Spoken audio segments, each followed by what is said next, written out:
नमस्कार दोस्तों, मैं हूं आपका दोस्त मुकेश भारद्वाज और स्वागत है आपका मेरे चैनल हंगरी फॉर नॉलेज पर। तो बधाई हो आप सबको। इंडिया ने ऑलरेडी क्वालिफाई कर लिया है सेमीफाइनल्स के लिए क्रिकेट वर्ल्ड कप में। और आइए अब देखते हैं और कौन कौन क्वालिफाई कर सकता है। तो आइए देखते हैं हम अपना टेबल।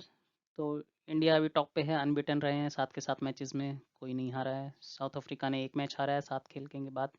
ऑस्ट्रेलिया ने 2 मैच हारे हैं, न्यूजीलैंड ने 3, पाकिस्तान ने 4, अफगानिस्तान ने 3 मैच हारे हैं 6 में से। श्रीलंका ने 5 मैच हारे हैं 7 में से, नीदरलैंड ने 4 मैच हारे हैं 6 में से, बांग्लादेश ने 6 मैच हारे हैं 7 में से, और इंग्लैंड ने 5 मैच हारे हैं 6 में से। तो ये है करंट सिचुएशन। देखते हैं क्वालिफिकेशन सिचुएशन टीम वाइज। उससे पहले कि हम टीम वाइज सिचुएशन पे जाएं, क्वालिफाई करने के कुछ क्राइटेरियाज हैं। जैसे कि पूरे टेबल में से फर्स्ट 4 टीम्स जो कि टेबल में सबसे ऊपर रहेंगी वो क्वालिफाई करेंगी, ठीक है। और हर टीम को 9 मैचेस खेलने हैं और हर मैच के 2 पॉइंट्स हैं, ये आप सबको पता है। और एटलीस्ट जिसने 14 पॉइंट्स स्कोर कर लिए तो वो तो गारंटेड क्वालिफाइड हो गई है, जैसे कि इंडिया, ठीक है। और जिनके 14 पॉइंट्स नहीं होंगे तो देट विल बी कंपेयर्ड, उनको कंपेयर किया जाएगा उन टीम्स के साथ जिनके उनके इक्विवेलेंट पॉइंट्स होंगे, ठीक है। सो करंट सिचुएशन के हिसाब से इंडिया ने अपनी पोजीशन लॉक कर ली है क्योंकि 14 पॉइंट्स हो चुके हैं ऑलरेडी। और बांग्लादेश क्वालिफाई नहीं कर सकता है क्योंकि उसके बहुत ही कम पॉइंट्स हैं। तो आइए देखते हैं टीम वाइज ये कैसे एक्सप्लेन किया जा सकता है। सबसे पहले टीम इंडिया को लेके चलते हैं, इस पे ज़्यादा टाइम नहीं लगाऊंगा। 7 खेले हैं, 7 के 7 जीते हैं, बहुत ही बेहतरीन काम किया है हमारी टीम इंडिया ने।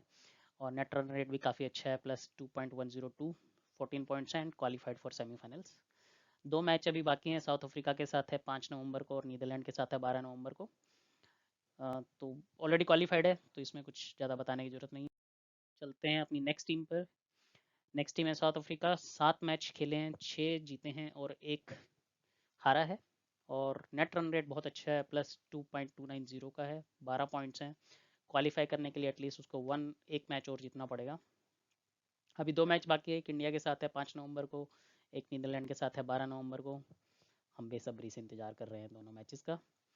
Win at least one of the 2 remaining matches, क्योंकि 14 पॉइंट्स हो जाएंगे अगर एक मैच जीत जाता है साउथ अफ्रीका, तो ये ऑटोमेटिकली क्वालिफाई हो जाएगा। और अगर ये दोनों के दोनों मैचेस हार जाते हैं तो इसको एक ऐसा रन रेट होना चाहिए जो कि बाकी रिमेनिंग टीम्स जो रहेंगी, न्यूजीलैंड, ऑस्ट्रेलिया, अफगानिस्तान, इनसे, और जो कि एटलीस्ट 12 पॉइंट्स पे हैं, उनसे ज़्यादा इनका रन रेट होना चाहिए। सो रन रेट के मामले में मुझे लगता है इनको प्रॉब्लम नहीं होनी चाहिए क्योंकि रन रेट ऑलरेडी बहुत अच्छा है और चांसेस भी बहुत अच्छे हैं क्वालिफाई करने के। अगली टीम है ऑस्ट्रेलिया, जिसने अब तक 6 मैच खेले हैं, 4 जीते हैं 2 हारे हैं। रन रेट ठीक है, 0.970 का है, 8 पॉइंट्स हैं।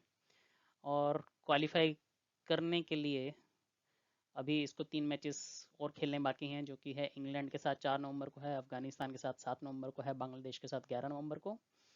इसका क्राइटेरिया है कि इनको 3 के 3 मैचेस अगर ये जीत जाते हैं तो बेसिकली इनके 14 पॉइंट्स हो जाएंगे, तो गारंटेड क्वालिफिकेशन है।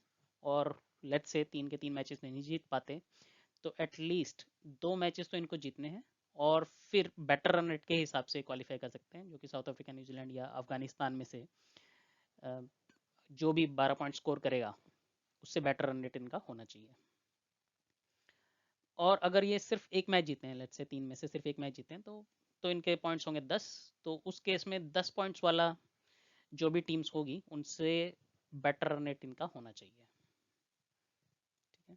तो ऑस्ट्रेलिया के भी चांसेस काफ़ी अच्छे लग रहे हैं सो फार। आगे देखते हैं न्यूजीलैंड की टीम। 7 मैच इन्होंने खेले हैं अब तक, 4 जीते हैं 3 हारे हैं।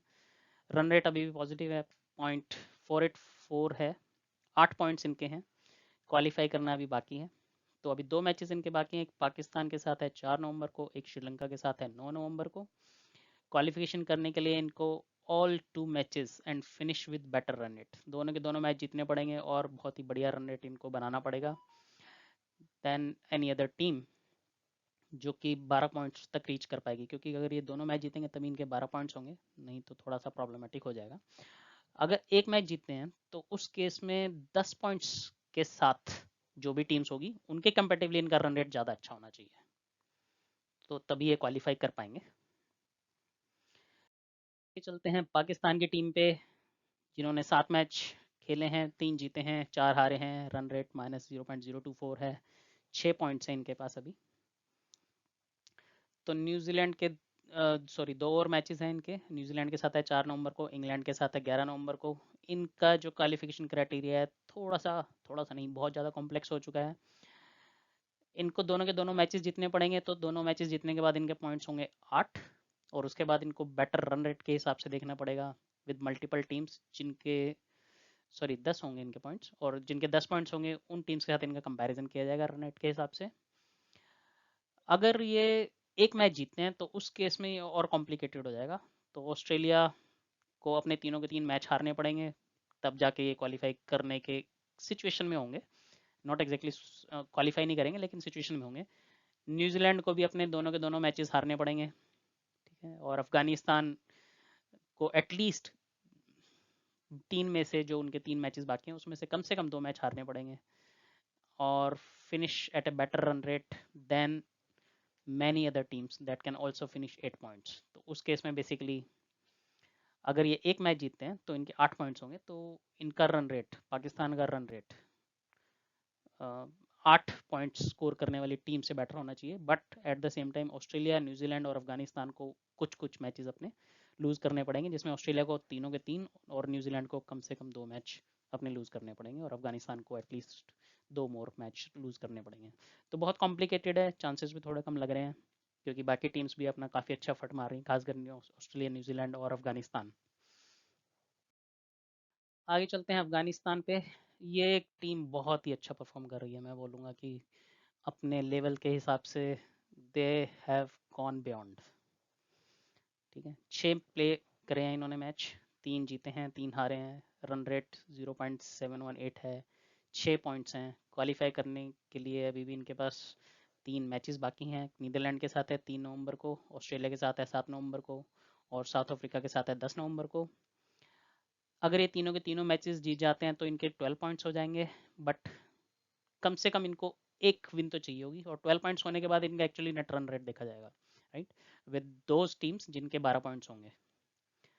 अगर ये एक मैच जीतते हैं तो इनको अपना रन रेट इतना अच्छा रखना पड़ेगा कि टेबल में इनके 8 पॉइंट्स हो जाएंगे ना, लेट्स से जैसे मैंने बात की थी, पाकिस्तान के अगर 8 पॉइंट्स हो जाते हैं तो इनको कंपेयर किया जाएगा उन टीम्स के साथ जिनके 8 पॉइंट्स हो जाते हैं, और उसमें इनका रन रेट सबसे बढ़िया होना चाहिए। तो इनके पास फिर भी थोड़ा बेटर चांस है, क्योंकि इतना ज़्यादा कॉम्प्लिकेटेड नहीं है, अभी इनके 3 मैचेस बाकी हैं। So all the best team Afghanistan. Sri Lanka, आज का मैच आपने देखा ही होगा, और उसके बाद इन्होंने टोटल 7 मैच खेले हैं, 2 जीत पाए हैं अब तक, 5 हारे हैं। नेट रन रेट भी -1.162 है, 4 पॉइंट्स हैं टोटल। बांग्लादेश के साथ 6 नवंबर को है, न्यूजीलैंड के साथ 9 नवंबर को है। चांसेस बहुत बहुत कम है इनके। श्रीलंका की इतनी बुरी हालत मैंने आज तक कभी वर्ल्ड कप में नहीं देखी। आई थिंक मैंने 5-6 वर्ल्ड कप देख लिए होंगे, बट आई फील, मुझे याद नहीं कि इतनी बुरी हालत इनकी कभी रही होगी।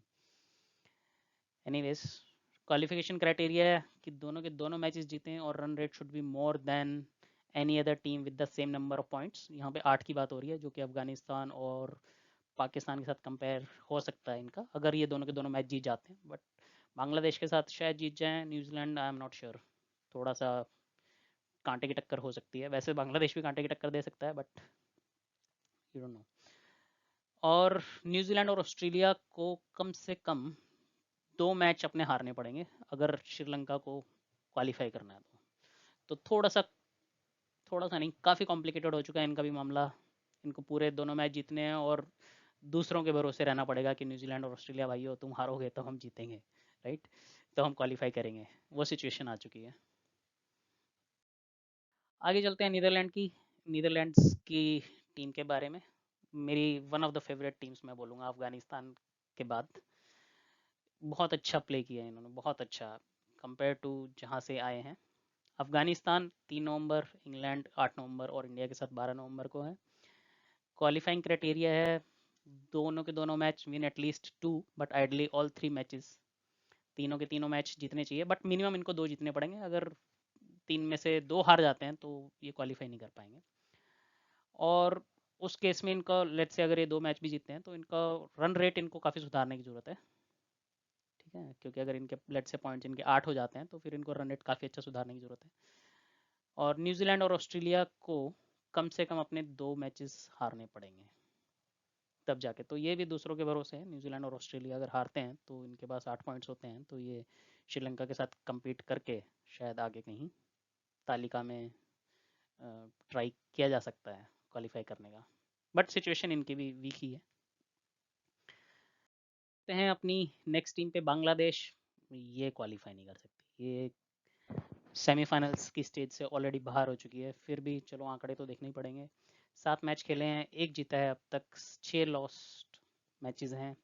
नेट रन रेट -1.446 है, सिर्फ 2 पॉइंट्स हैं। अब इनके 3 मैचेस बाकी हैं, 2 मैचेस बाकी हैं श्रीलंका और ऑस्ट्रेलिया के साथ, 6 नवंबर और 11 नवंबर को। बट ये सिर्फ श्रीलंका और ऑस्ट्रेलिया को बेनिफिट्स देने के लिए आई गेस, क्योंकि टीम ये क्वालिफाई नहीं कर सकती है। तो they can actually play with their heart now without pressure, क्योंकि अभी ऑलरेडी बाहर हैं। तो बस आगे जो लास्ट तालिका में और टेबल में जो लास्ट टीम है वो है इंग्लैंड। 6 मैच इन्होंने अभी तक खेले हैं, 1 जीता है, 5 हारे हैं। नेट रन रेट -1.652 है, 2 पॉइंट्स हैं अभी तक इनके। अभी 3 मैच बाकी जो हैं, ऑस्ट्रेलिया के साथ है 4 नवंबर को, नीदरलैंड के साथ 8 नवंबर को और पाकिस्तान के साथ 11 नवंबर को। इनका क्वालिफाइंग क्राइटेरिया बहुत ही ज़्यादा कॉम्प्लिकेटेड है। इनको तीनों के तीनों मैचेस जीतने पड़ेंगे, क्योंकि तभी इनके मिनिमम 8 पॉइंट्स होंगे। अगर 8 पॉइंट्स से नीचे होंगे तो आई डोंट थिंक कि ये क्वालिफाई भी कर पाएंगे। और इनका जो रन रेट चाहिए वो ऑस्ट्रेलिया, न्यूजीलैंड या फिर एनी अदर टीम जो कि 8 पॉइंट स्कोर करेगी उससे ज़्यादा होना चाहिए। जैसे कि हमने ऑलरेडी देखा है कि श्रीलंका के पास ही ऑप्शन है 8 पॉइंट स्कोर करने का, पाकिस्तान के पास ऑप्शन है, अफगानिस्तान के पास ऑप्शन है, इनफैक्ट नीदरलैंड के पास भी ऑप्शन है, राइट। तो 8 पॉइंट्स वाले केस में ट्राई कर सकते हैं, लेकिन फिर रन रेट इनका बहुत ज़्यादा बढ़िया होना चाहिए। न्यूजीलैंड और ऑस्ट्रेलिया को सारे के सारे मैचेस जो उनके बाकी हैं वो सब हारने पड़ेंगे। तो बेसिकली ये इन दोनों के भरोसे है फिर से। और no more than one of Pakistan, Afghanistan, Netherlands to finish on 10 points. तो बेसिकली इन पाकिस्तान, अफगानिस्तान और नीदरलैंड में से कोई भी एक ऐसी टीम नहीं होनी चाहिए जिसके 10 पॉइंट्स आ जाएं। तो अगर इनमें से किसी एक के भी 10 पॉइंट्स आ जाते हैं तो ये कम्प्लीटली आउट हो जाएंगे। ठीक है, तो ये थे 10 की 10 टीमों की सिचुएशन। आइए अब नॉलेज बूस्टर। सो क्रिकेट बैट किससे बनाए जाते हैं? तो वाइट विलो वुड होती है, जो कि कोल्ड और नॉर्दर्न हेमिस्फीयर रीजन्स में ही मिलती है, और इंडिया में जम्मू और कश्मीर रीजन में ही मिलती है। क्रिकेट गेम कितना पुराना है? 16th सेंचुरी में बच्चों का गेम हुआ करता था ये, फिर धीरे धीरे बड़ों ने भी इसे खेलना शुरू कर दिया। कौन सा ऐसा बैट्समैन है जिसने टेस्ट हिस्ट्री में पहली बॉल पे छक्का मारा है? तो सिर्फ क्रिस गेल हैं जिन्होंने टेस्ट क्रिकेट में पहली बॉल पे ही छक्का मारा हुआ है। अब तक कितने वनडे इंटरनेशनल मैचेस खेले जा चुके हैं? तो पहला मैच इंग्लैंड और ऑस्ट्रेलिया के बीच में होता 1971 में, और अब तक 4600 से भी ज़्यादा वनडे इंटरनेशनल मैचेस खेले जा चुके हैं। तो that marks the end. Thank you. Please like और सब्सक्राइब करें और नॉलेज बूस्ट करते रहें।